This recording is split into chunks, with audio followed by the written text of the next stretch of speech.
Listo. Bueno, estamos en la sesión 39 del Círculo y hoy tenemos como invitada a Erika Velandia. Erika nació en Bogotá, es egresada de la Universidad Pedagógica Nacional como licenciada en Educación, con énfasis en español y lenguas extranjeras. Trabajó como profesora de inglés y francés en Bogotá y luego se mudó a Francia para continuar sus estudios. Obtuvo su diploma de maestría en sociolingüística en la Universidad Nueva Sorbona de París con una investigación sobre la enseñanza del lenguaje inclusivo en Francia. Actualmente es profesora de lenguas extranjeras en una escuela especializada para niñas con dificultades de aprendizaje y está trabajando en un proyecto para postular a una formación doctoral. Erika, entonces a partir de ahora te escuchamos.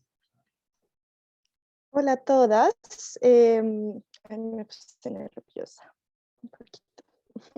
Muchísimas gracias por la invitación. De verdad es un honor poder compartirles mi trabajo, lo que alcancé a hacer, a descubrir. Y bueno, espero que les guste, espero que me entiendan. No duden en pues, escribir, tomar nota de todas las cosas. Bueno, yo sé que lo que acaba de decir Ernesto, como que lo ideal es no interrumpir, pero bueno, si hay algo en lo que en realidad no me están entendiendo, pues no duden en levantar la manito por si hay algo que no se entienda. Y bueno, todos los comentarios y consejos y cosas que tengan por decir son 100% bienvenidos. Ok, voy a compartirles pantalla. em, Mi presentación con las PowerPoint, ¿todo el mundo lo ve? Sí. Ok, bien. Si hago esto, ¿todo el mundo lo ve también? Sí, perfecto. Ok, muy bien.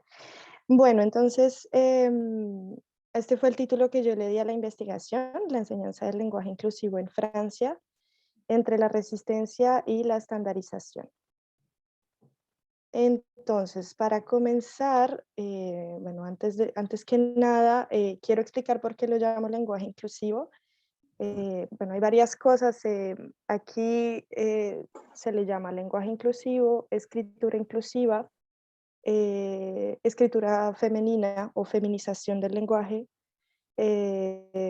desmasculinizar el lenguaje, lenguaje neutro, en fin, una serie de maneras de llamarlo. Yo decido llamarlo lenguaje inclusivo porque no solamente me concentro en el lenguaje oral, sino también en el escrito, y también porque considero que es algo, una perspectiva más amplia. No es únicamente cuestión de feminizar o de desmasculinizar el lenguaje, sino realmente una apuesta política, una postura política y pues agentividad por parte de, bueno, de nosotros, de los hablantes de la lengua. Entonces, bueno, primero les voy a hablar un poco del contexto, que bueno, el artículo que les recomendé de Heather, pues que tiene buena parte de este contexto, lo que me motiva a hacer esta investigación, luego cómo llego a la problemática, mis bases teóricas, la metodología de la investigación y pues para no hacerlo tan largo, escogí únicamente un ejemplo de análisis para, para que quede muy claro qué fue lo que hice y luego les presento pues las conclusiones y las dificultades. Ok, veo que alguien escribió.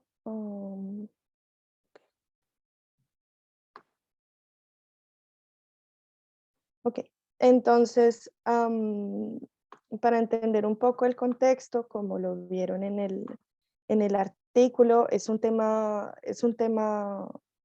polémico, pero que está en auge. Es decir, en los últimos 5 años ha sido un tema que no ha parado de ser objeto de investigación, que ha llamado la atención pues de todo el mundo. Todo el mundo tiene que opinar, pues igual que en América Latina, bueno, creo que es algo que pasa en varios países, ¿no? Em, Sin embargo, como ha suscitado tanto interés académico también, entonces la Academia Francesa, las grandes instituciones y figuras públicas han tenido que pronunciarse al respecto.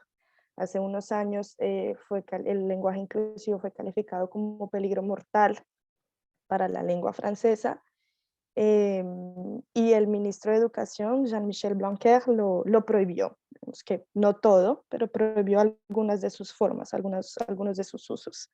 El realmente prohibido, es decir, salió, hizo una alocución, sacó una circular oficial en donde se prohibía el uso eh, del lenguaje inclusivo. Entonces, en el artículo de Heather, pues si ustedes vieron, digamos que se concentraba en el uso del lenguaje inclusivo en las universidades acá. Digamos que es algo muchísimo más libre, hay muchos profesores que lo van a utilizar, los estudiantes tienen derecho a presentar sus evaluaciones, sus trabajos, a hablar un lenguaje inclusivo y digamos que no hay un castigo detrás de eso, no es que vayan a obtener una mala nota o que esté prohibido para escribir, por ejemplo, sus tesis de grado y prohibido utilizar lenguaje inclusivo, no. Yo hice mi tesis en lenguaje inclusivo, obviamente depende de la universidad, hay universidades que son pues derechistas y otras que no, depende también de cada profe, pero en teoría hay más libertad, mientras que si nos vamos a la escuela primaria, a la escuela secundaria y a la media académica, pues es diferente, es que es un poco más regulado, realmente está prohibido que los profes lo utilicen, que los estudiantes lo utilicen. Hay exámenes nacionales en los que por ningún motivo debe aparecer marcas de lenguaje inclusivo. Hay que tener en cuenta también algunas instituciones que están ahí como presentes. Bueno, la Academia Francesa, claramente. Está la Corte Europea, y entonces dentro de los objetivos de la Corte Europea está buscar la igualdad entre los sexos, ¿no? Igualdad entre hombres y mujeres. Gracias a eso Francia crea el Alto Consejo de la Igualdad entre los sexos, Haut Conseil de l'Égalité, y este Alto Consejo va a crear documentos, guías, circulares, anuncios, reportes, en donde se va a guiar y enseñar cómo se utiliza la escritura inclusiva. Entonces, para darles un ejemplo, hay una guía de profesiones y de cargos. Por ejemplo, hace unos años la palabra embajadora no era un cargo público. Embajadora era la esposa del embajador. Entonces tuvo que salir esta circular para decir, ok, no, embajadora en efecto es un cargo público. También de profesiones, por ejemplo, cirujano. Hoy día hay muchas personas que no dicen cirujana, realmente hay un problema para decir la palabra cirujana, dicen es cirujano. Entonces tiene que salir esta circular para decir, no, mire que también existe esta profesión cirujana, escritora, y bueno, también están las reglas de concordancia de género y número, cómo se escribe, cuál es la ortografía que se puede utilizar, los sufijos masculinos y femeninos, la sintaxis, en fin, toda una serie de cosas digamos, que van a salir de esta institución y que pues solamente son validadas por la Academia Francesa. ¿Hasta aquí tienen alguna pregunta? No. Bien. Yo sí, Erika, disculpas. No, Dime. que no me queda como claro esto del Alto Consejo de Igualdad entre los Sexos, ¿no? Que también, digamos, como que se expide como la academia, pero estaría como en consonancia con la academia, digamos, es como si estuviese publicando una guía de lo que se puede decir, no se puede decir, o sea, porque como lo planteaste al principio de la prohibición del ministro de Educación, pareciera ser como una postura muy de derecha, y este Alto Consejo de Igualdad entre los Sexos, yo si lo escucho así a priori digo, bueno, qué bueno, pero ahí no me estaría quedando claro. Claro, entonces lo que quiero decir es que a pesar de la existencia de estas instituciones, el Alto Consejo de Igualdad no se va a concentrar únicamente en los usos del lenguaje, sino que va a sacar circulares y guías para evitar la desigualdad entre los sexos. Entonces, formas no sé, en medio de una empresa, al momento de contratar, digamos que va a vigilar, es una institución gubernamental que va a velar por la igualdad de los derechos de hombres y mujeres. Pero a pesar de la existencia de estas cosas, de estas instituciones, las figuras públicas van a pronunciarse en contra del lenguaje inclusivo, digamos que no de forma general. Esto ha sido por momentos, ¿no? Digamos que hace 7 años, hace 5 años, digamos esto que dijo el ministro Blanquer, fue el año pasado cuando prohibió específicamente un punto del lenguaje inclusivo, fue el punto medio, que lo vamos a ver más adelante, o si lo vieron en el texto de header, es un puntito que se va a poner en medio de la palabra. Eso fue lo que prohibió el año pasado, justo el año pasado. Y paralelo a eso, digamos que el Alto Consejo de Igualdad y las guías de escritura van a privilegiar el uso de otras formas de escritura inclusiva, evitando el punto medio. Ok, gracias. Una pregunta de Silvia Rivera, y ella preguntó, ¿cuándo publicaron esta circular que mencionas? Quizá puedo agregar, es que hay otras, yo había leído sobre circulares de los años 80, como de comisiones que tenían que ver con creación de nueva terminología para el francés, que propusieron términos en femenino y no fueron aceptados y tampoco se utilizaron en Francia. Entonces me da curiosidad de cuándo es esta circular a la que hacías algo.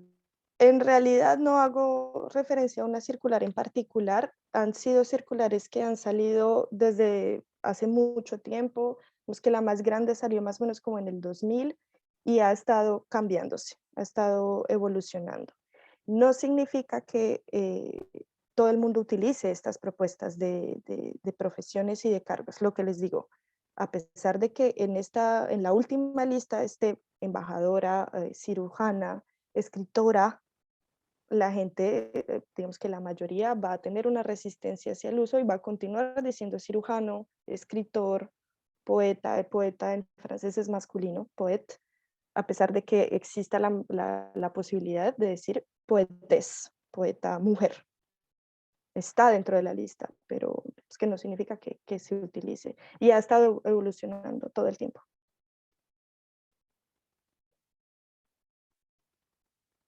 Muchas gracias. Creo que podemos continuar, ¿no? Okay.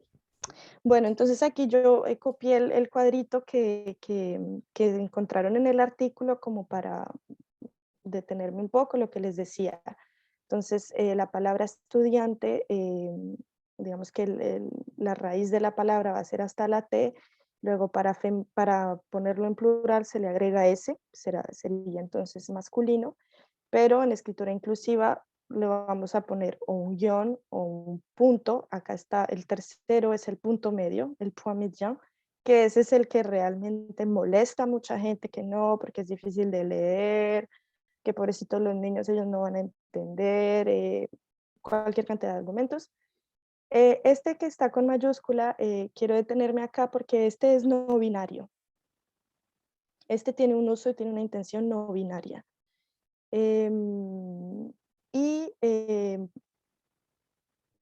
las otras, bueno, la combinación también generalmente cuando existen estas formas largas como compuestas de ambos sufijos, generalmente son las formas no binarias, que están prohibidas, explícitamente prohibidas en todas estas circulares por el Ministerio de Educación. Por ejemplo, esta sí está permitida la doble nominación, o sea, double flexión, la repetición, estudiantes, hombres y estudiantas, por decirlo así, locutores y locutoras, o separarlo por un slash o ponerlo también entre paréntesis. Eso está permitido. Y aquí hay otras que yo agrego en mi investigación. Estos también son no binarios, entonces ellas y ellos, él, ellas y ellos, entonces el pronombre va a ser y él, en vez de todos y todas vamos a decir tustes, que sería como nuestro todes, en vez de aquellos y aquellas, pues sería aquelles, c'est le, u el. Esas son las formas no binarias. Hay otras estrategias como las palabras de género neutro. Entonces, atleta, niño, bueno, niñe, perdón, niñe, enfant, colega, funcionario, son palabras no binarias. Las reformulaciones también, como en lugar de decir el director y la directora, en lugar de nominar ambos sexos, pues se va a privilegiar el uso de la dirección, el personal de la dirección, en vez de decir profesoras y profesores, pues el equipo docente, el profesorado, en fin. Y está también la concordancia de género y número por mayoría y la concordancia de género y número por proximidad. Entonces, por ejemplo, obviamente el masculino es lo que se va a privilegiar, pero esta, por mayoría, entonces, 3 cucharas y un cuchillo son puestos sobre la mesa. Entonces, utilizando la concordancia por mayoría, yo voy a decir 3 cucharas y un cuchillo son puestas sobre la mesa. Por proximidad, entonces, esta exige como una vigilancia mucho más grande sobre el lenguaje, sobre el discurso, porque tengo que pensar en, ok, siempre tengo que poner en último lugar el sustantivo femenino para poder hacer la concordancia de género con el último sustantivo. Entonces, en lugar de decir que en forma general hombres y mujeres contentos, voy a decir hombres y mujeres contentas porque el sustantivo femenino está más cerca del adjetivo. ¿Ok? En estas dos quiero detenerme porque es importante tenerlo muy claro. Estas reglas existían antes. En el siglo XVII pertenecían a la regla y eran, digamos que, predilectas por la Academia Francesa, pero pues ya luego dijeron como no nos gusta, vamos a decir que el masculino se impone sobre el femenino. Entonces, estas dos reglas siempre son argumentadas y siempre son presentadas por las personas que utilizan el lenguaje inclusivo, y el argumento fuerte para defenderlo es que antes hacían parte de la regla, de la norma.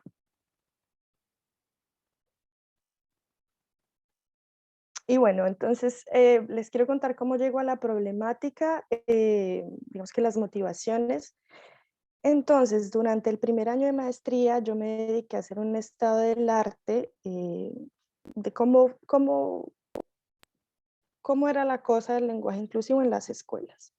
Había alguien que lo utilizaba, si se enseñaba, si no. En efecto, encontré que había profesoras y activistas que enseñan lenguaje inclusivo, que no solamente lo practican delante de los estudiantes, sino que también lo enseñan.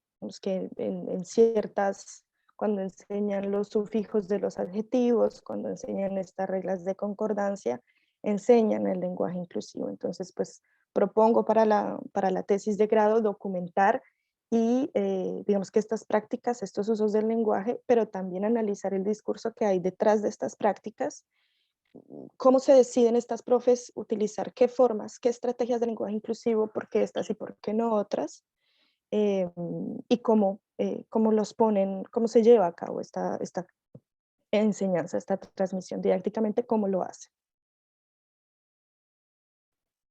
Así llego entonces a la problemática y a la pregunta problema. Entonces, los desafíos de una política, entonces como me doy cuenta que hay unos usos y otros no, que el Ministerio de Educación se pronuncia, que la Academia Francesa se pronuncia, que hay como algo que se está generando. Entonces, hablo entonces de una política lingüística de lenguaje inclusivo en Francia, que va a implicar la selección de no solamente algunas de las formas, sino que va a dejar de lado un repertorio grande de otras formas de lenguaje inclusivo que pues surgen de la agentividad, de posturas políticas y de la lucha contra la desigualdad de sexo y género. Y pues llego a mi pregunta problema, de qué manera el lenguaje inclusivo se convierte en política lingüística en Francia. Entonces, mis bases teóricas, bueno, para todo el análisis yo decido hacerlo bajo 3 ejes. Primero, el eje de sociolingüística, en donde me voy a enfocar en los usos del lenguaje, en las prácticas y en los fenómenos del lenguaje inclusivo. Luego, en el análisis del discurso, la modización autonómica, y me baso en Autier Revue, el discurso sabio e intelectual, con Pavot y con L'Église, y también del discurso directo e indirecto, ya luego les explico por qué todo esto. Y el tercer eje va a ser la perspectiva glotopolítica, donde hablo de la legitimidad, la estandarización, la normatividad y las políticas lingüísticas. Entonces, bueno, en sociolingüística realmente me voy a concentrar en los trabajos de Abu que ya vimos con el artículo de Heder y que ya yo les mostré acá. Entonces eso me va a ayudar a identificar en las prácticas del lenguaje de las participantes cómo lo utilizan, qué enseñan y a describir todos esos usos. En el análisis del discurso, entonces, bueno, algo importante que noto es esta modalización autonímica, perdón, algo que se llama bucle reflexivo, que no tengo ni idea cómo se dice en español, lo busqué, pero no. Bueno, entonces son como unas autocorrecciones, como una vigilancia, una autovigilancia sobre nuestro propio discurso. Entonces, quiero utilizar lenguaje inclusivo, entonces le pongo mucha atención a la manera en que lo utilizo, entonces me corrijo. Entonces aquí, por ejemplo, una de las participantes dice, ok, de hecho es mejor hacer la pregunta, cada uno hace lo que puede. Viene un ruido, un sonido,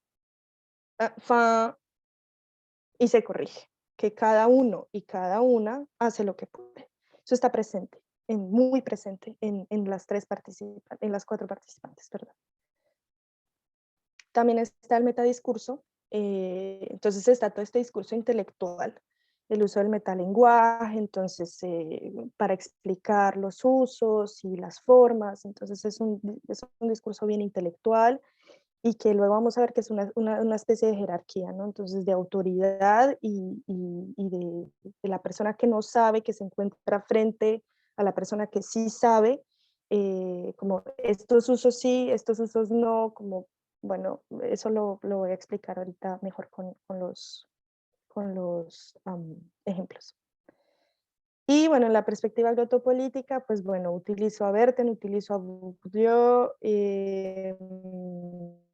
y no lo quiero, utilizo a Del Valle también.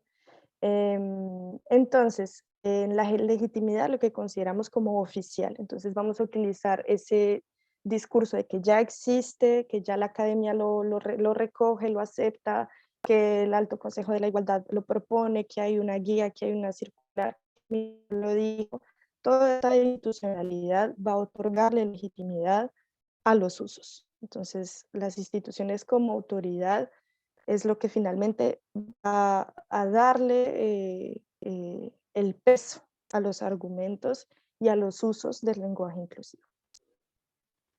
La naturalización y la normatividad, entonces, la aceptación y la necesidad tan grande de recurrir a la norma. Entonces, bueno, la teoría del hábitus de Bourdieu, entonces, es que hay una costumbre y hay una manera de buscarlo y de reproducirlo para sentirme legítimo al utilizarlo. Y al mismo tiempo como se rechazan y se estigmatizan otras formas.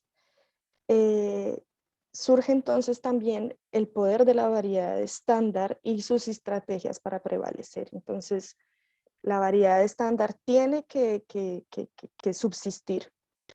Entonces, lo que va a hacer para contrarrestar estas luchas sociales y estas demandas de los locutores, de las personas que utilizan y que proponen otras maneras de utilizarlo, pues entonces va a ser decir, ok, vamos a aceptar algunas de estas formas para calmar un poco la cosa, para calmar los ánimos, pero pues no todas, porque pues no.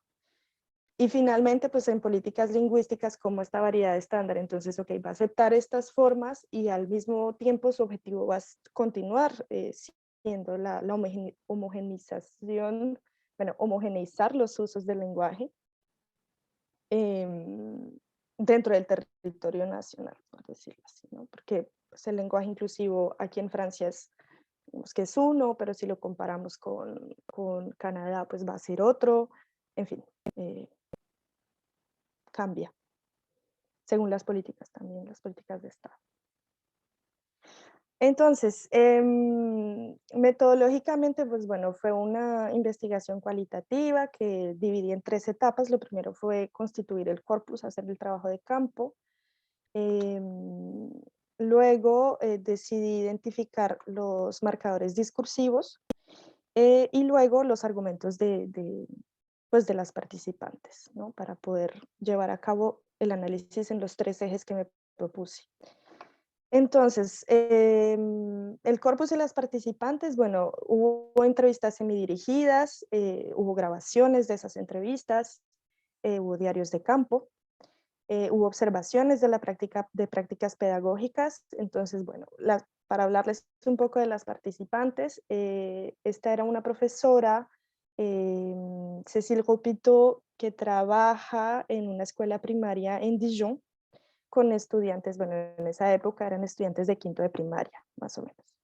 Entonces, estamos hablando de estudiantes entre los 8 y los 10 años.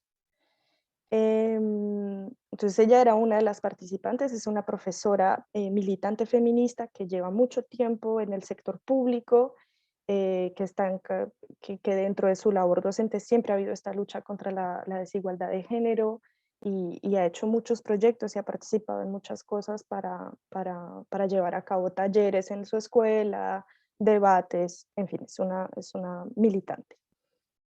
También hice una observación de un taller de escritura inclusiva ofrecido por Les Inclusifs. Entonces es un grupo es como una pequeña empresa, como emprendedoras, que proponen la desmasculinización de los textos a todo tipo de empresa. Entonces, imagínense que ustedes tienen una agencia de comunicación y ustedes quieren me parece que nuestros textos son un poco muy machistas, entonces pues digámosle al Les Inclusifs que revisen nuestros textos y los desmasculinice y nos haga una formación y nos enseñe a no tener un lenguaje sexista en nuestros documentos. Eso es más o menos a lo que se dedican. Y paralelo a eso, pues proponen talleres a público en general.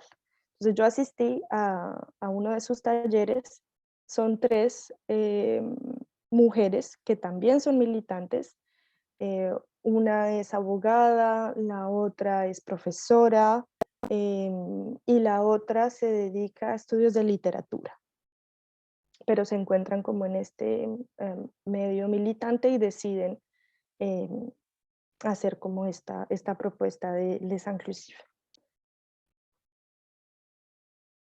Ok, entonces, bueno, ahora les voy a dar como un ejemplo práctico para ilustrar más o menos lo que hice. Entonces, con la regla de proximidad, que era la que les decía ahorita, que vamos a ubicar el sustantivo femenino a lo último para poder concordarlo de forma femenina, ¿no? Entonces, desde el eje sociolingüístico me doy cuenta que está presente de forma escrita, pero es muy difícil de identificar de forma oral. Por lo que les digo, hay que tener una vigilancia muy, muy grande y posiblemente sea con intención, posiblemente no sea con intención. Entonces es difícil saber si hay una intención política detrás de ese uso. Y también encuentro que está presente en ambas, está presente en Les Inclusifs y está presente en la profesora de la escuela, y ambas van a argumentar el uso de esta con lo que les conté ahorita, hacía parte de las reglas, hacía parte de la norma en el siglo XVII, y digamos que llevan al público a una reflexión de por qué desaparece como regla o por qué es sustituida por el masculino. Desde el eje del análisis del discurso, entonces reviso todo eso y encuentro que dentro de ese metalenguaje, ese discurso experto, sabio, intelectual, hay una fuerza simbólica. Entonces está como esa diada entre autoridad y creencia, en donde pues las inclusivas principalmente se van a poner en una postura muy jerárquica, en una postura de autoridad, en donde es un poco difícil decirlo, pero en donde van a estigmatizar otras formas, sobre todo las formas no binarias, porque todos estos argumentos que ellas van a dar dentro de su taller para enseñar lenguaje inclusivo, todo lo van a sustentar por medio de la institucionalidad. Esta circular, esta guía, esto ya existe, esto ya se dijo, en Canadá se hace así, esto, lo otro. Entonces, siempre la institucionalidad, las herramientas estatales, los aparatos del Estado van a ser los que van a otorgar esa legitimidad. Y por ende van a estigmatizarse estas otras prácticas, otras creencias, y se establece como una relación de poder. Luego encuentro marcos prediscursivos. Esto es también muy importante y es la cognición social. Entonces, es la relación entre los locutores, bueno, les locutores, con su lengua. Entonces, hay un amor muy profundo a la lengua, es una relación muy estrecha y una necesidad y una intención de no dañar la lengua. Y nos pasa también en español y bueno, se supone que en todas las lenguas, supongo yo que en todas las lenguas sucede, pero es que el francés es una lengua muy hermosa, no la podemos dañar, es algo puro. El francés es algo puro, la lengua es algo puro que no se debe dañar, el lenguaje no es político. Entonces, es una creencia tan arraigada que es muy difícil cambiar el chip y que nuevas formas entren realmente como a tenerse en cuenta o a incluirse dentro de las prácticas.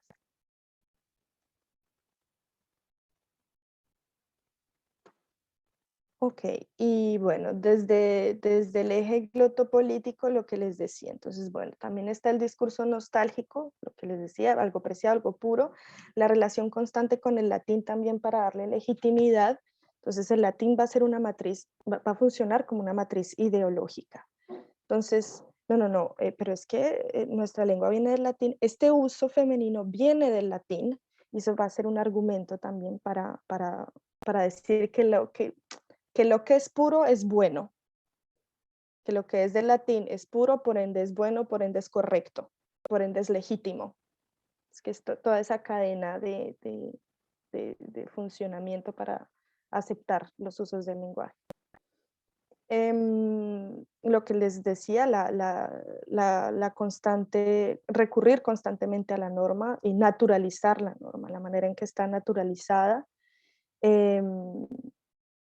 Y cómo la variedad estándar pues viene a operar como un aparato del Estado. Es que no hay que quitarle su peso político y va a funcionar como un aparato del Estado que va a buscar homogeneizar los usos del lenguaje. Y va a estigmatizar las pues, otras maneras, otros acentos, no solamente hablando del lenguaje inclusivo, ¿no? Pero otros acentos, otras prácticas, otras pronunciaciones, en fin.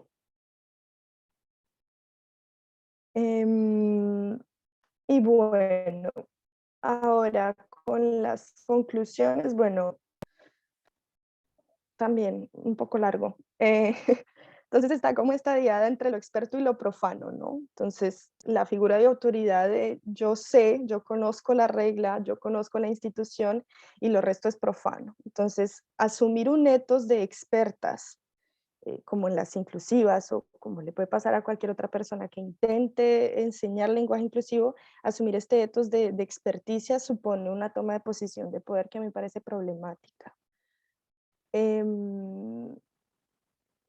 Y buscar la credibilidad por medio de ese discurso experto e intelectual, por el mismo motivo me parece problemático, entendiendo la academia como un espacio de élite también. La violencia, perdón, me equivoqué acá, me faltó la O, la violencia simbólica, que bueno, creo que ya lo he repetido muchas veces, pero creo que es lo fundamental del lenguaje inclusivo en Francia, y es que es una cosa que sigue quedándose en lo binario. O sea, las propuestas, a pesar de que hay propuestas no binarias por parte de militantes, pues digamos que esa agentividad tan fuerte, la propuesta sigue siendo binaria y el discurso y el debate sigue siendo binario también.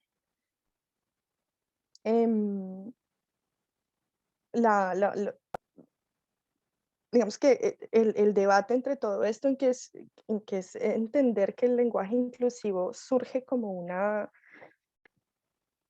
como una lucha política, digamos, como una resistencia importante, que creo que eso es algo a lo que no se nos puede olvidar o lo que no le podemos quitar al uso del lenguaje inclusivo, pero que finalmente cae en el juego, cae en el juego de la institucionalidad, de la legitimidad, de estos espacios y relaciones de poder en la institucionalidad, y se repite entonces el ciclo.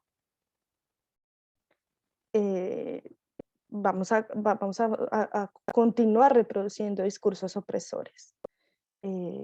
Si nuestro argumento continúa siendo la institucionalidad, lo que ya se usa, que la circular, que el documento, que tal figura pública, que esto, que lo otro, que la academia, eh, como que cae en ese problema.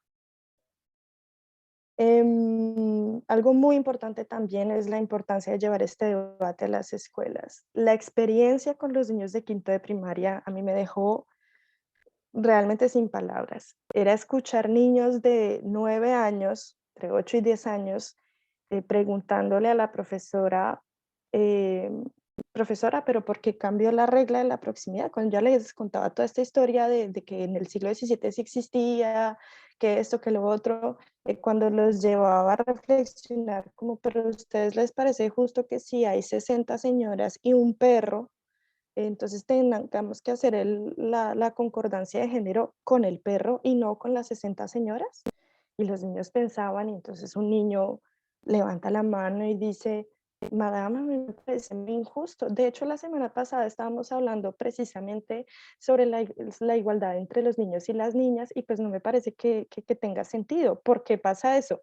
Entonces, realmente es algo que se tiene que llevar y que, digamos, que no se le ha dado lugar, porque siempre el discurso contra el lenguaje inclusivo es la dificultad para la lectura, qué pereza cambiar la ortografía, a los niños les va a costar mucho aprender estas nuevas reglas como si fuera una obligación, pero lo que esta profesora hizo o continúa haciendo en la escuela primaria y llevar a los niños a esa reflexión, a mí me parece extremadamente valioso. Y me lleva a pensar a la importancia también de sensibilizar desde la formación docente a les maestres a que piensen en que en el momento de enseñar una lengua extranjera, pues estamos vehiculando una cantidad de estereotipos y de discursos con los libros de texto, los manuales, las reglas de ortografía, la manera en que enseñamos la formación de los adjetivos. En francés, yo recuerdo que a mí me lo enseñaron y yo lo enseñé durante mucho tiempo. eh, yo no lo enseñaba como radical, sufijo femenino, sufijo masculino, no, yo lo enseñaba como masculino como neutral, porque así se enseña, masculino como neutral, y luego el femenino es una deformación, es un sufijo, es lo que cambia, lo femenino es lo raro. Entonces, todo eso que no tenemos incluido como en el chip y que no nos damos cuenta y reproducimos y reproducimos. Entonces, es importante que dentro de la formación docente y la formación en didáctica de lenguas, pues se incluya esa perspectiva de género. Entonces, por eso hablo también de encaminar esta investigación hacia una perspectiva glotofeminista. eh, lo que les decía, no olvidar que el lenguaje inclusivo es una resistencia, surge como una resistencia para subvertir la normalidad y generar incomodidad, provocar la reflexión sobre los privilegios de hombres y mujeres cisgénero, mostrar la invisibilización pues de tanto tiempo y pues caer en la estandarización y en la regla y justificarla así, pues digamos que le quita todo a veces puede caer en eso, en quitarle lo político y en la intención como revolucionaria.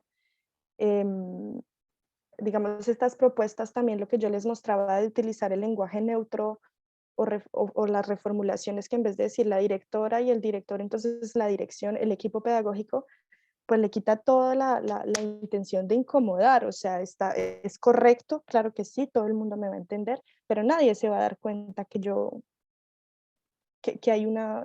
hay algo político detrás de eso, que hay un deseo de fastidiar, de incomodar. Y bueno, todo esto tener en cuenta el potencial performativo del lenguaje, glotofeminista para que proponga un enfoque interseccional y que nos permita como investigadoras a promover una conciencia de género en todas las ciencias del lenguaje y bueno, principalmente qué es lo que me interesa en este momento en didáctica de lenguas. Y bueno, dificultades todas, ¿no? Encontrar profes que enseñen lenguaje inclusivo no fue nada fácil. Sigue siendo un tema tabú, entonces como que no, yo no lo hago, miedo a decirlo abiertamente. Hacer un análisis comparativo entre la profe de primaria y las militantes que proponían el taller. Había momentos en los que claramente yo no podía comparar todo, ¿no? Pues el público era diferente, estaba en la escuela primaria, estamos hablando de nenes de 8 y 10 años y en el otro lado pues adultos de todo tipo de edad, con profesiones, con interés, con curiosidad, en fin, hay cosas que fue como un poco difícil decirme, esto no lo puedo comparar. No hay muchos recursos sobre la enseñanza del lenguaje inclusivo, entonces realmente me sentí empezando de cero. Recursos sobre el lenguaje inclusivo hay, pero enseñanza didáctica del lenguaje inclusivo, pocos. Y ya.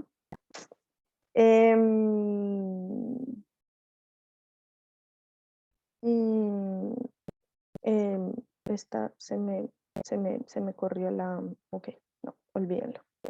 Gracias por su atención.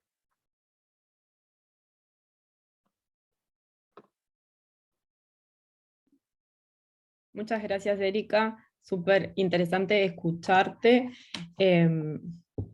y saber más de tu trabajo, así que gracias por compartirlo. La idea ahora es que podamos hacerle a Erika todas las preguntas que tengamos ganas. Les recordamos que estamos grabando, entonces si alguien de aquí está incómode con eso, puede simplemente avisarlo y dejamos de grabar o pasamos esas preguntas hacia el final, así esa parte no la grabamos. Mientras nadie manifieste su incomodidad, seguiremos grabando para que este intercambio también quede registrado.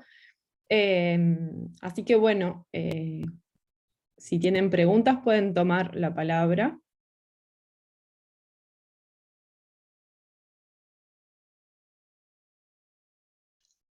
Sí, Silvia Rivera. Sí, yo quería preguntar con el tema del discurso experto, y creo que es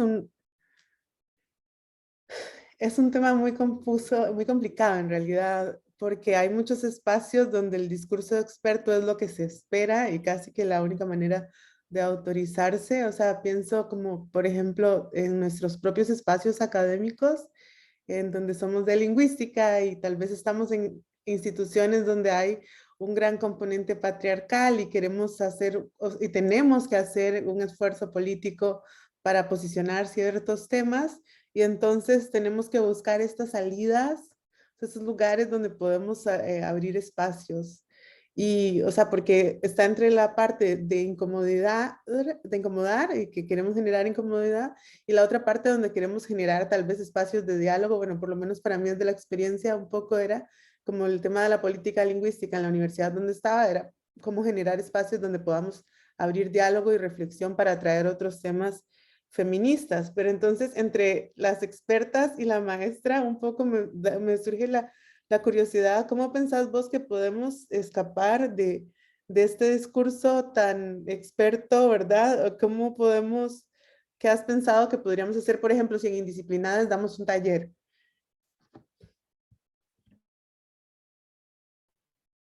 Sí, no, pues yo también me he hecho la pregunta un montón de veces.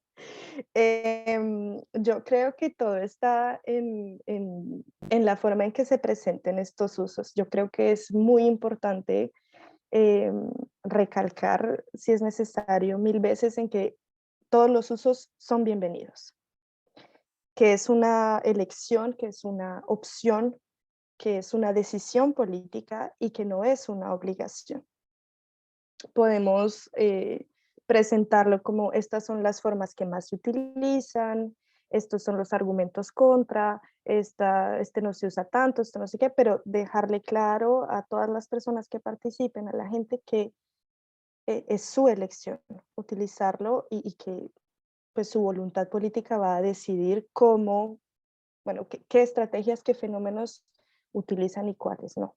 Pienso yo que eso es como una manera de hacerlo, pero obviamente para mí también es problemático cuando me preguntan como, bueno, ¿y tú que eres experta en no sé qué cosa? Espérese, porque justamente eso es lo que no...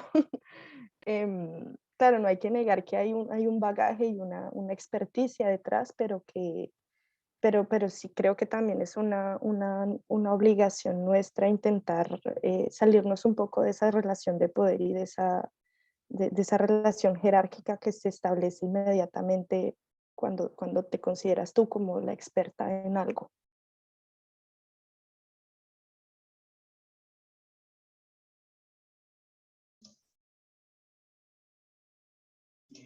¿Puedo preguntar?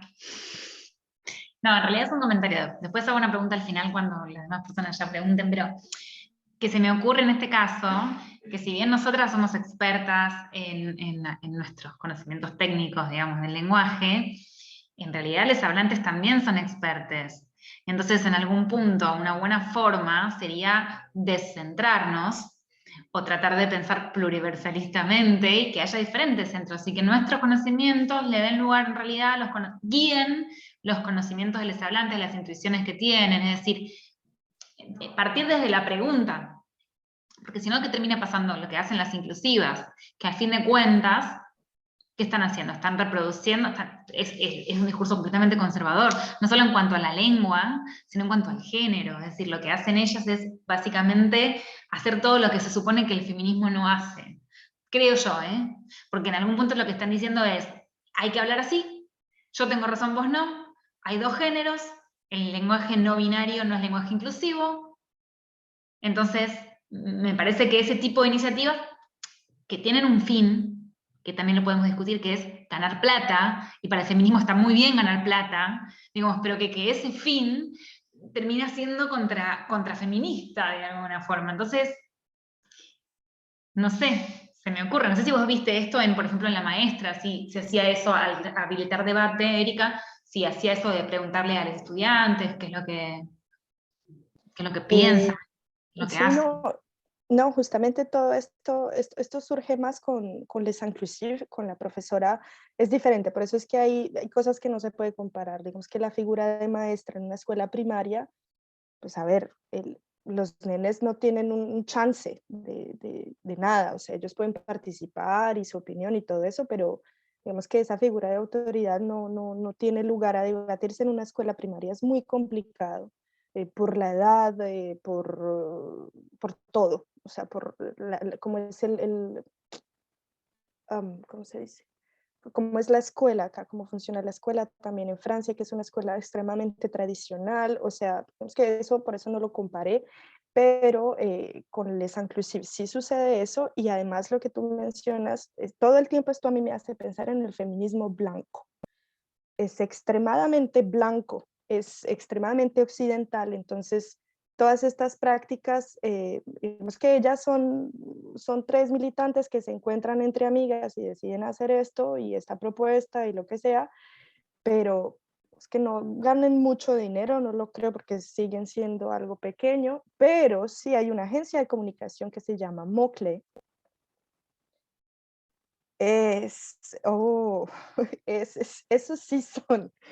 Esta gente es una agencia de comunicación, están tapados en dinero y se han vuelto extremadamente famosos porque tienen un manual. Además de estas circulares de las que yo les he hablado, esta agencia saca su propio manual de escritura inclusiva, en donde, digamos que dice todo esto, esto está permitido, esto sí, esto no, esto por qué no, esto es difícil, esto no se entiende, esto tal cosa, entonces hay que hacerlo de esta manera. Y es una agencia que ha ido creciendo y que ese es el discurso que se reproduce. ¿Hay alguien que dice algo en el Sí. chat? Binario. Si querés vamos con esa pregunta del chat y enseguida le damos la palabra a Denise, que también levantó la mano. La puedo leer, dice Ania. Hubo casos en donde se usaba el lenguaje no binario. Recuerdo que en un diccionario aceptaron un pronombre que es para personas que no usan femenino y masculino. No entendí la pregunta. Hubo casos, ya, perdón, es que no alcancé a leer. Hubo casos en donde se utilizaba el lenguaje. No, ninguno. No, conozco que existen, que pues los describe Julia Wu, yo los conozco, yo los uso, pero en las participantes no hubo ningún uso no binario. Ahora sí, Denise, si querés plantear tu pregunta. Bueno, una era como relacionada con la maestra en la escuela primaria. Si ves, bueno, es que en algún momento durante tu exposición me pareció que había que la maestra daba como mucho espacio para esta reflexión por parte de las niñas y que si crees que a partir de esa reflexión había o si habías visto alguna como innovación en eso, en modos y usos del lenguaje inclusivo por las niñas alumnas, ¿no? Y los niños. Y otra cosa también me parece que mencionaste que, o sea, como que todo está centrado en la forma escrita y si pudieras hablar un poco más como de la oralidad y también de la oralidad que manejan como el grupo de las inclusivas y ellas también se concentran solamente en la forma escrita. Y ya pues otra sería como, pues ¿cómo ves? O sea, ya cómo reflexionas sobre esta forma de enseñanza, ¿no? De estandarización del lenguaje inclusivo, porque como, bueno, de mi parte se me hace como una estandarización del lenguaje inclusivo va en contra completamente de la esencia, ¿no? De lo que es el lenguaje inclusivo. Pero ya, ¿tú qué opinas sobre esto? Ok. Bueno, en la primera pregunta cuando me hablabas que si, que si encontré alguna innovación, es decir, que si las niñas adoptaron alguna de estas formas en el momento. No, más allá de si las adoptaron, si creaban unas nuevas formas. La clase era una clase de francés en la que la profesora estaba justo en la unidad en donde tenía que enseñarles la formación de sustantivos en francés, entonces, y la regla de concordancia. Entonces, ella enseñó que el masculino se privilegia, pero al final de enseñarlo, como decir, esta es la regla, así es como se hace, luego fue que vino a hablar de la regla de proximidad y la regla de mayoría, contándole a los chicos al final de la clase como una historia, como una anécdota, esto sucedía en el siglo XVII, esto era así, ¿ustedes qué piensan? Pero eso fue realmente al final de la clase. De resto, toda la clase fueron ejercicios gramaticales en donde ella, admito que la manera en que ella aborda el tema realmente intenta hacerlo de una forma supremamente neutra, en donde no enseña los adjetivos ni los sustantivos como masculino neutral y se le agrega, no, realmente separa, este es el radical, se le agrega dependiendo, masculino si quieren o femenina, esta es la otra forma. Casi todos sus ejemplos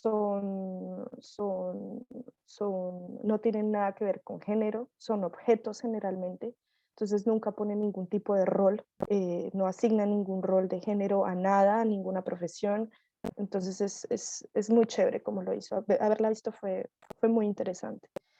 Pero pues no les preguntó en ningún momento si ellos tenían alguna propuesta o ustedes cómo creen que debería ser, no hubo lugar para eso. Y luego me preguntas sobre la enseñanza estándar del lenguaje inclusivo. Sí, claro, desde mi punto de vista va en contra como de como de la intención, ¿sí? Como del origen de la intención del lenguaje inclusivo.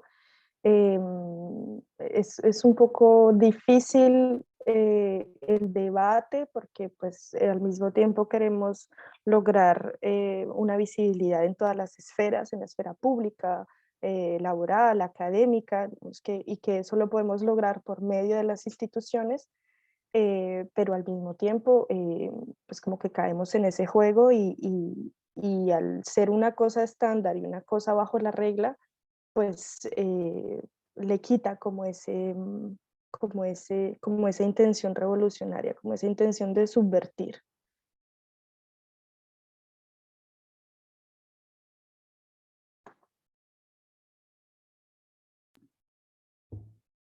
¿Alguna otra pregunta?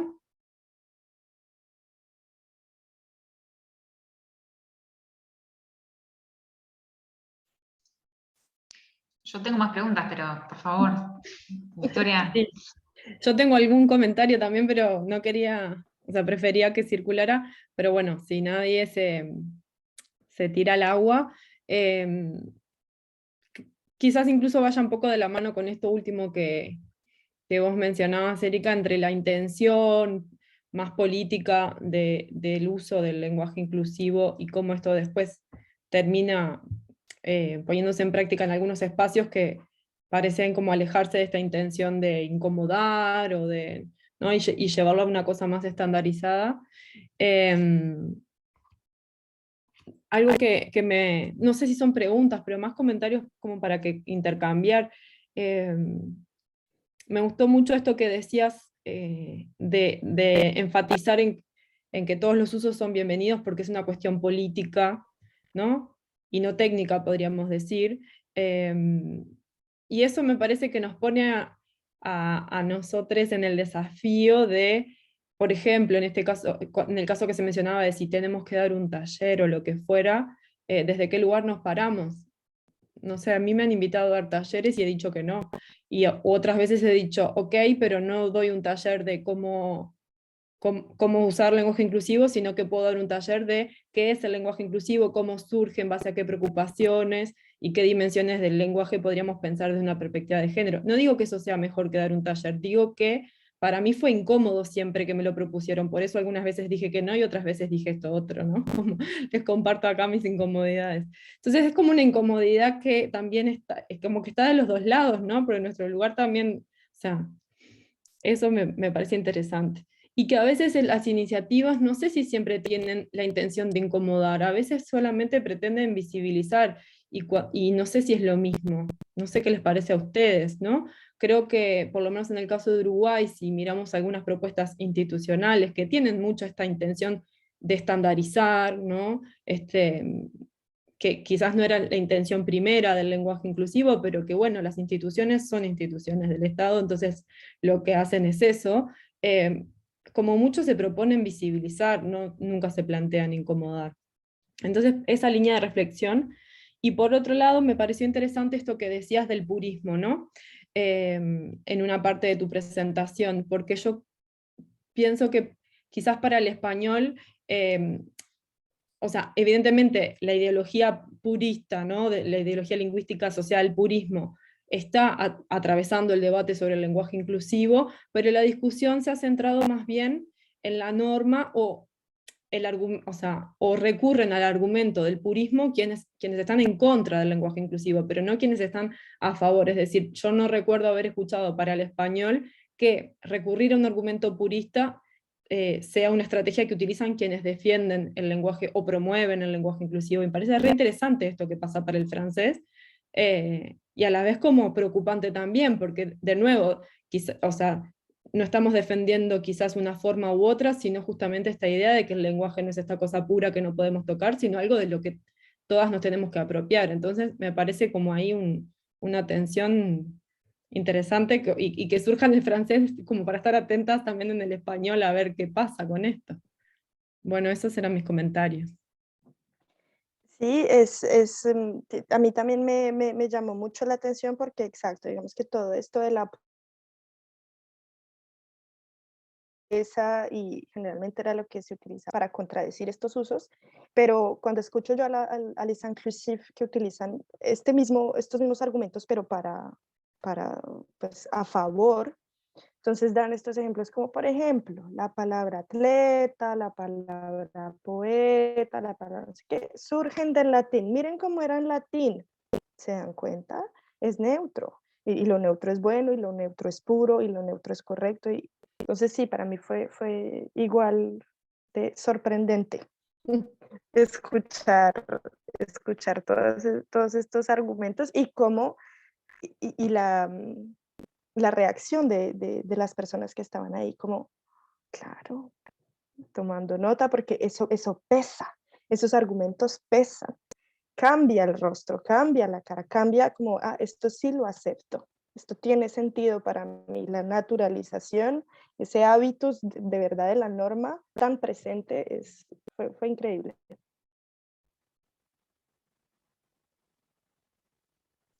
Bien, sigue Silvia, ¿no? Silvia Rivera.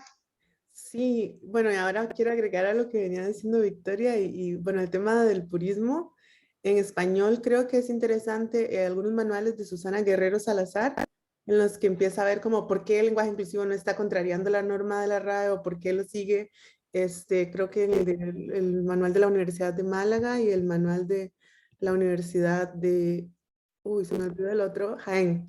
Sí, creo que por ahí está. Y luego en el texto que habíamos leído alguna vez de inicios del siglo XX, de Moneva y Pujol, en o sea, como los académicos y en masculino, porque eran hombres, de la RAE que estaban a favor de usar femenino en las profesiones, también hablaban desde una perspectiva un poco purista del lenguaje, por allí. Ese puede ser interesante.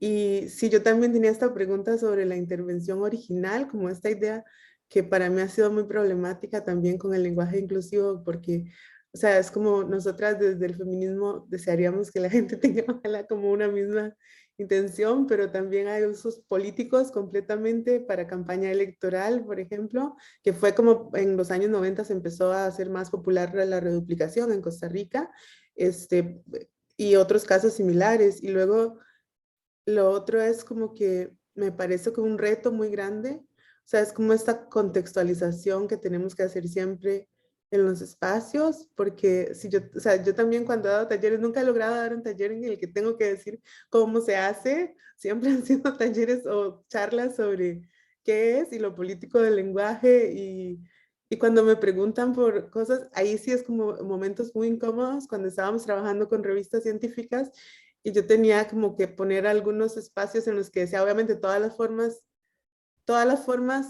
existen, todas las formas coexisten, todas las formas son válidas, pero, o sea, porque ustedes van a decidir unas y otras, también tiene que ver con un asunto político, ¿no? Hasta dónde se están moviendo. Y eso es siempre como que es bien incómodo, porque las formas que yo uso no necesariamente les decía como les recomiendo todas, o sea, tienen que negociar, entonces como que yo creo que está la incomodidad que causamos, pero también la incomodidad que tenemos que poder pasar en la negociación. Bueno, me parece como una pregunta constante para mí. Sí, y bueno, lo que yo les decía ahorita del feminismo blanco, o sea, realmente no me sorprende que en Francia siga siendo una cuestión muy binaria, pues porque en los espacios feministas, digamos que hay mucha terfa, mucha terfa. Entonces, no me sorprende que se le haga como tanto rechazo a todas estas opciones y como usos del lenguaje no binario, porque en realidad, en la realidad, pues ellas tampoco tienen cabida en los espacios militantes, o sea, en las marchas, en cualquier cantidad de espacios. Entonces, pues bueno, nuevamente el lenguaje crea realidad. Creo que Denise tenía levantada la mano. Sí, como si consideras que estos grupos, como las inclusivas o el otro que mencionaste como Montclair, sí tienen como un eco, un impacto en la estandarización, pues ya de manera de política lingüística, ¿no? Si sus propuestas o sus manuales están siendo recibidas por las instituciones, ¿no? Que están legislando sobre eso. Y sobre lo que comentaba Silvia y antes también Victoria, creo que también en el español sí hay también ese como argumento a favor del lenguaje inclusivo desde el purismo, desde la RAE, porque recuerdo que en una de las últimas, bueno, no sé si sea de las últimas, pero de las últimas que vi hace como un año, una de las últimas conferencias de Company, ella hablaba como de que no se, o sea, vetaba unas formas de lenguaje inclusivo por decir, en el español tenemos esto, y se refería precisamente al desdoblamiento, ¿no? Tenemos esta, entonces esto es lo que podemos usar si quieren, algo así. Bueno, lo que, como les decía, de Les Inclusives, pues es un grupo muy pequeño, o sea, en realidad luego cayó la pandemia y creo que no tuvieron como oportunidad de seguir trabajando, pero la agencia de comunicación Moclesi es una agencia muy grande y que ha crecido mucho en los últimos años, pues por lo mismo, con todo el auge del lenguaje inclusivo y con todo esto de querer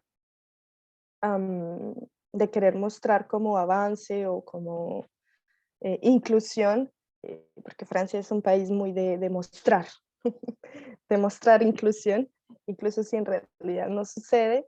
eh, eh, esta agencia sí ha sido llamada y ha participado en foros, en presentaciones.